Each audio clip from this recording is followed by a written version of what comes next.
اگر EU کرے گا تو ظاہر ہے وہی چیز پھر امریکہ اور دوسرے ممالک وہ ایک دم لیکن پہلے اپنے گھر میں کرنا ہے. اب دیکھو بیسکلی نا یار یہ ہے لیک آف پرو ایکٹیونیس اور لیک آف فلیکسیبلٹی. ٹھیک ہے, اب ہماری بدقسمتی ہے کہ مقابلہ بھارت کے ساتھ, ٹھیک ہے, سائز میں آپ کمپیریزن نہیں کر سکتے, اکانومی میں آپ کمپیریزن نہیں کر سکتے, مین پاور میں بھی آپ کمپیریزن نہیں کر سکتے. ٹھیک ہے, وہ اپنی ایک ٹریڈ مشن میں اتنے لوگوں کو سٹاف کر سکتے ہیں جو آپ کی پوری اور ان کا جو ویژن ہے وہ ساری چیزیں ساتھ جڑ جاتی ہے نا. اس صورتحال میں آپ کو کیا ہونا کر سکتے ہیں کہ آپ سپیڈ اور فلیکسیبلٹی کی طرف جائیں. ہمارا جو لیکن جو مائنڈ سیٹ ہے انفارچونیٹلی ہماری فورن مشنز کا, وہ سیلزمین والا مائنڈ سیٹ نہیں ہے. ٹھیک ہے, وہ ہے کہ جی 14 اگست کو لوگوں کو بلا لیا, ایک کلچرل فن لیا, وہ کلچرل فنکشن کر لیا. ہم سیلزمین نہیں ہیں آپ کے ٹریڈ آفیسز. لیکن چلو نہیں ہے سیلزمین. برسلز میں جو پاکستان ایمبیسی ہوگی یورپی یونین کو دیکھ رہی ہوگی, اس میں کوئی ٹریڈ اتحاد ہوگا؟ ہوگا. اچھا, کیا وہ EU کی ویب سائٹ بھی نہیں دیکھتا؟ کیا اسے اتنی امپورٹنٹ ڈیولپمنٹ کا بھی نہیں پتا ہوتا؟ تو حالات کس لیول پہ ہیں اور پھر ہم کہتے ہیں کہ ہم ریاست چلا. ہاں نہیں, دیکھو اب 2020 کی جنگ آپ سن 60 یا سن 70 کے ہتھیاروں کے ساتھ نہیں لڑ سکتے نا, مسئلہ یہ ہے. صحیح بات. مشکل یہ ہے کہ ہمارے پاس سن 60 اور 70 کے ہتھیار بھی نہیں ہیں. بعض وہ اس کے ساتھ ایک اور بڑی اس میں انٹرسٹنگ ایک اور ایسپیکٹ یہ بھی ہے, یہ جو آپ کے جو ہمالین سالٹ کا ہے, ٹھیک ہے, اب 4 لاکھ ٹن کھیوڑا سے ایکسپورٹ ہوتے ہیں ہر سال, اور وہ زیادہ تر کس اسٹیٹ میں ہوتے ہیں؟ بالکل را مٹیریل. ٹھیک ہے, بھارت کو جو ہم ایکسپورٹ کرتے تھے ایک وقت میں وہ تھا $40 فی ٹن.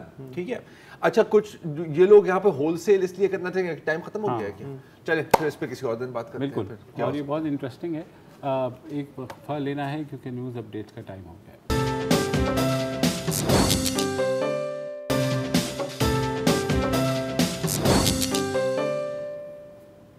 Welcome back.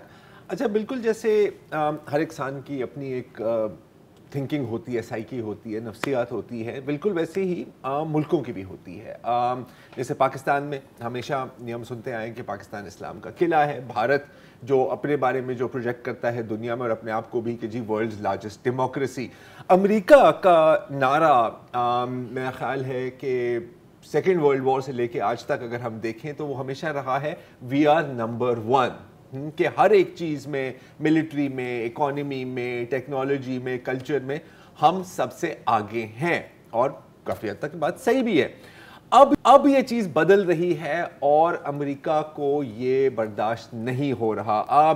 آج ہی ایک رپورٹ آئی ہے centre for economic and business research, ایک بہت بڑا اکنامک کنسلٹنسی اور تھنک ٹینک ہے, جن کے مطابق سن 2028 میں 2028 میں چین کی اکانومی یونائٹڈ اسٹیٹس کو اوورٹیک کر جائے گی اور یہ دنیا کی سب سے بڑی اکانومی ہوگی. مطلب کہ America is now going to be number 2. اچھا, یہ ہونا تھا 2032 میں, لیکن کرونا وائرس کی وجہ سے ان لوگوں نے کہہ دیا کہ 5 سال پہلے ہوگا. اور وہ اس لیے کہ اگر آپ دیکھیں تو جو میجر اکانومیز ہیں دنیا کی, ان کی گروتھ کانٹریکٹ ہوئی ہے. چین واحد میجر اکانومی ہے جہاں پر گروتھ بڑی ہے, اور اس کی وجہ صرف یہ ہے کہ چین نے جس طرح کرونا وائرس کو کنٹرول کیا, اور امریکہ میں جو تباہی ہوئی ہے, اور انفیکٹ ڈاکٹر فوچی کے مطابق مزید ابھی تباہی آنی ہے, اس کی وجہ سے اکنامک سلو ڈاؤن ہو گئی. اور وہ یہ کہہ رہے ہیں کہ اگلے سالوں میں بھی تھوڑی سی بوسٹ آئے گی, لیکن چین ان کو ایکسیلریٹ کر کے ٹیک اوور کر جائے گا. اب ظاہر ہے کہ امریکہ کو اگر کوئی کہے کہ جی آپ نمبر 1 نہیں رہے تو وہاں پر ایک تھوڑا سا پاگل پن قسم کی مینٹالٹی آ جاتی ہے. تو وہاں پر جتنی بھی ریسرچ ہو رہی ہے پینٹاگون میں, ڈپارٹمنٹ آف اسٹیٹ میں, پالیٹکس کو آپ دیکھ لیں, وہ یہ ہے کہ چین کو قابو کیسے کیا جائے. اب اس میں پہلے ہی بہت دیر ہو گئی ہے. 2011 میں سب سے پہلے ہم نے ایشین پیوٹ کا لفظ استعمال کیا اوباما کے ٹائم پہ, جہاں پر انہوں نے کہا تھا کہ جی چین کا ذکر نہیں کیا تھا, لیکن کہا تھا کہ نہیں اب ہمیں ایشیا میں فوکس کرنا ہے. مسئلہ کیا ہوا تھا کہ وہ بھی 10 سال لیٹ ہو گئے تھے وہاں پر, کیونکہ جب 9/11 کے حملے ہوئے اور پھر افغانستان میں گھس گئے, پھر عراق میں گھس گئے, تو یو ایس ان کاؤنٹر انسرجنسیز اور گوریلا وارفیئرز میں پھنس گئی. پوری ملٹری کی بھی فوکس یہ ہوا, اور اتنے میں چین نے جن ٹیکنالوجیز پر فوکس کیا جیسے AI وارفیئر, الگوریتھمز, میسائل, اینٹی شپ میسائلز وغیرہ, اس میں وہ ان کی لیڈ بڑھتی گئی. اب اس سال یونائٹڈ اسٹیٹس کانگریس نے کہا کہ یار کچھ تو ہم کریں, تو ایک centre for new American security ہے, ان کو طلب کیا, ان کو کہا کہ ایک ہمیں رپورٹ بنا کر دیں جس میں پورا ایک آپ سمجھیں کہ نقشہ ہے یا بلو پرنٹ ہے کہ چین کو کیسے کنٹرول کیا جائے. تو وہ میں نے پڑھی ہے کافی, اس میں انٹرسٹنگ باتیں ہیں جو ہے تو بہت بڑی رپورٹ, میں ان چیزوں پہ فوکس کروں گا جو ہمارے لیے پاکستان میں ریلیونٹ ہیں. سب سے پہلے تو اس میں اعتراف کیا ہے کہ جی نہ صرف اکانومی میں مطلب جی ڈی پی میں, بلکہ آرٹیفیشل انٹیلیجنس, کوانٹم کمپیوٹنگ اور جینیٹک ریسرچ میں چین ہمارے سے آگے بڑھتا جا رہا ہے. اب یہ کے لیے بھی سٹینڈرڈ ہے کیونکہ ان کا پہلا کام ہوتا ہے اپنے لوگوں کو ڈرانا. ٹھیک ہے, کولڈ وار میں بھی یہ تھا کہ او جی بس یہ تو ہمیں کھا جائیں گے, بلکہ کولڈ وار کیا صدام حسین کو بھی اتنا بڑا تھریٹ بنا دیا تھا, حالانکہ کوئی اتنی بڑی تھریٹ نہیں تھی, جو بندہ مطلب 20 سالوں سے ایران کو نہیں ہرا سکا وہ امریکہ کو کیا کرنے والا تھا, رائٹ. لیکن ہٹلر ہے. تو یہ چیز ہمیشہ ذہن میں رکھیں کہ ہمیشہ یہ اپنی دشمنوں کو ایگزیجریٹ کر دیتے ہیں. اچھا, اب اس میں یہ بھی لکھا ہوا ہے رپورٹ میں کہ یو ایس کی نمبر 1 پرائیورٹی اب یہی ہونی چاہیے کہ چین کو کنٹین کیا جائے. سوال بنتا ہے کیسے, اور نمبر 1 جو اسٹریٹجی امریکہ نے سوچی ہے وہ ہے کہ ان کی جو اس خطے میں جو اتحادی ہیں, ویتنام ہو گیا, جاپان, ساؤتھ کوریا اور خاص طور پر بھارت کو سپورٹ کیا جائے. لیکن کیسے؟ سب سے پہلے تو یہ کیا, یہ اس میں رپورٹ میں لکھا ہے کہ ہمیں کہ امریکہ کو انکریج کرنا چاہیے بھارت کو کہ یہ چین کے بارڈر پر وہ چین کے ساتھ مسلسل کوئی نہ کوئی پنگا لیتے رہیں, تاکہ چائنیز آرمی کی توجہ یہاں رہے اور ایسٹ ایشیا اور ساؤتھ چائنا سی میں جہاں پر یو ایس اور ان کی کافی نیول رائیولری چل رہی ہے وہاں سے ان کا توجہ ہٹے. اس کو کرنے کے لیے سب سے پہلے امریکہ انویسٹ کرے گا انڈین ملٹری ٹرانسپورٹ انفراسٹرکچر میں. وقفہ لیتے ہیں اس پہ مزید بات.